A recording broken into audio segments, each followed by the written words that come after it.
¿Sabían que la variante Eris del COVID-19 ya circula en México? Bueno, pues para hablar de esto precisamente hacemos contacto hasta la Ciudad de México con el doctor Manuel Lavariega, médico cirujano, diabetólogo y además especialista en medicina farmacéutica. Doctor, buenas tardes, ¿cómo está? Pati, qué gusto saludarle a usted y a todo su auditorio. Muchísimas gracias por aceptar nuestra invitación. Platíquenos, doctor, ¿qué es la variante de un virus? Este es un concepto que creo que tenemos que platicar de manera muy sencilla. Imaginemos que nuestro cuerpo es una fotocopiadora y el virus es nuestra hoja original para poder fotocopiar, valga la redundancia. Conforme van haciéndose copias de este virus en esta fotocopiadora, se pueden llegar a generar errores en la impresión. Esto es lo que pueda llegar a generar las variantes del virus. Es decir, una variante o es una copia del virus original, pero que se va adaptando y va mutando conforme va generando un proceso infeccioso, en este caso en el humano. Ujú. ¿Cómo se llama la nueva cepa de la que se está hablando mucho de COVID actualmente desde hace ya unos meses? Y bueno, ¿en qué países ya se ha estado detectando la circulación de este, ¿cómo se llama? De esta cepa. Sí, y bueno, básicamente ahora tenemos subvariantes de Omicron. Vamos a explicarlo así. Llegó la variante original de COVID, de ahí generó estas subvariantes, que ha sido Delta, que ha sido Omicron. Y estas variantes que hoy tenemos son subvariantes de Omicron. Hoy Eris es la que está predominando a nivel mundial, así se llama esta subvariante y prácticamente ha estado ya presente en todo el mundo. Países en Europa, países también en América, en el caso de Estados Unidos, y también hay casos confirmados aquí en México. ERIS, la característica que tiene es que, ya lo hemos visto todos, pues es una subvariante que prácticamente es sintomática. Ya lo Ujú. vamos a platicar seguramente más adelante, pero básicamente los síntomas se han reservado a estos síntomas que hemos visto: dolor articular, malestar general, diarrea, fiebre, que básicamente son como los síntomas que hemos visto con todas las subvariantes de Omicron. Doctor, ¿cómo se propaga el virus?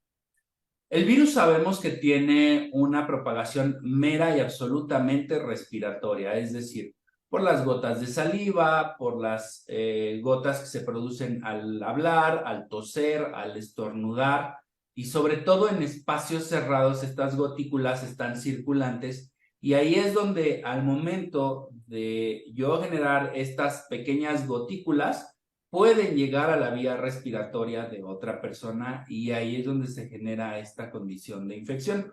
Por eso decimos constantemente que debemos de tener ventiladas las habitaciones o los lugares donde estamos. Ujú. También evitemos lugares cerrados y también que generemos esta condición de evitar tumultos, porque ahí es donde se generan el mayor riesgo de contagios. Todo esto de desinfectar los alimentos, todo esto de desinfectar el súper, todo esto de usar guantes y usar estas caretas, pues prácticamente no, ya hemos visto que no nos generan una diferencia, porque ya conocemos y sabemos completamente que la transmisión del virus es absolutamente por vía respiratoria. Ujú. Doctor, entonces había hablado ya de los síntomas, pero ¿nos puede repetir? ¿Son iguales que los otros variantes del COVID?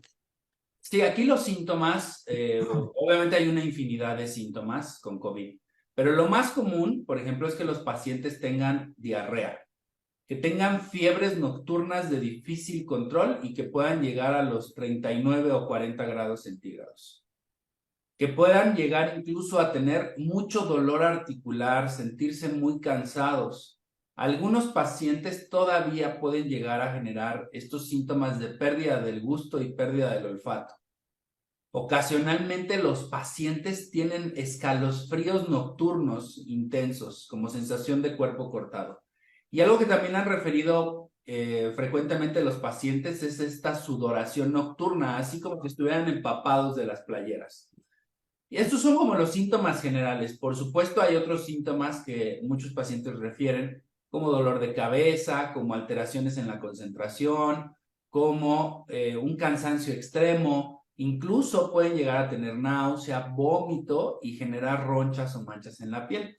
Pero definitivamente ante cualquier síntoma y evidentemente en el contexto actual en el que vivimos, pues cualquier caso con dolor articular y con fiebre, básicamente podemos sospechar en COVID hasta que no podamos demostrar lo contrario. Doctor, ¿Eris es más fuerte o violenta que otras cepas de COVID? No es que sea más fuerte o violenta. La característica de Omicron, de la subvariante Omicron y de todos estos hijitos que hemos tenido en estos últimos meses, es que son muy contagiosas. Es decir, se transmiten, se propagan muy rápido y de manera muy fácil. Entonces, por eso tenemos un aumento importante en el número de casos. No es tanto el que sea como Delta o la variante clásica hace 2 o 3 años que vivimos esta pandemia, sino que hoy estamos teniendo justo este repunte por esta característica de Omicron, que es altamente contagiosa, que es altamente transmitible. Doctor, hemos recibido 3 y algunos hasta 4 refuerzos de las primeras vacunas para COVID. ¿Otro refuerzo de las mismas actuará o servirá para el ERIS? Bueno, siempre las vacunas generan un papel protector respecto al aumento de la inmunidad, es decir, respecto al aumento de nuestros soldados en nuestro cuerpo.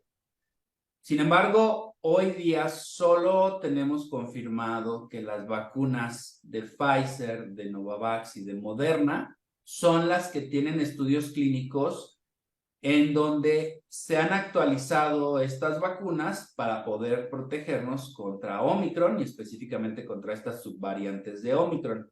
El resto de las vacunas disponibles no han presentado información respecto a esta actualización y por lo tanto, pues bueno, no podríamos asegurar que protejan contra estas subvariantes.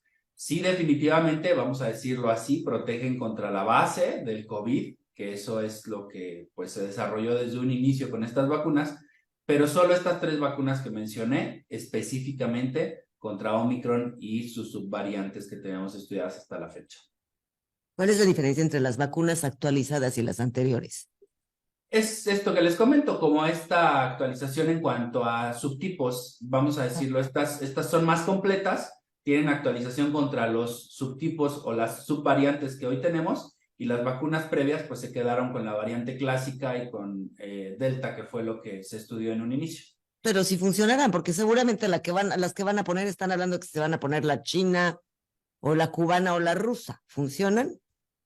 No contra las variantes actuales, o no sabemos contra las variantes actuales. Las que sí tienen estudios clínicos publicados es Pfizer, Novavax y Moderna. Pero fuera de estas 3 vacunas, el resto de las vacunas no han mostrado evidencia. Entonces no sabemos si funcionan específicamente contra estas subvariantes. Evidentemente van a tener un efecto inmunológico por el hecho de que tienen, vamos a decir, la base de COVID, la información general de COVID, pero pueden ser menos efectivas respecto a estas que les he mencionado, porque estas sí están actualizadas.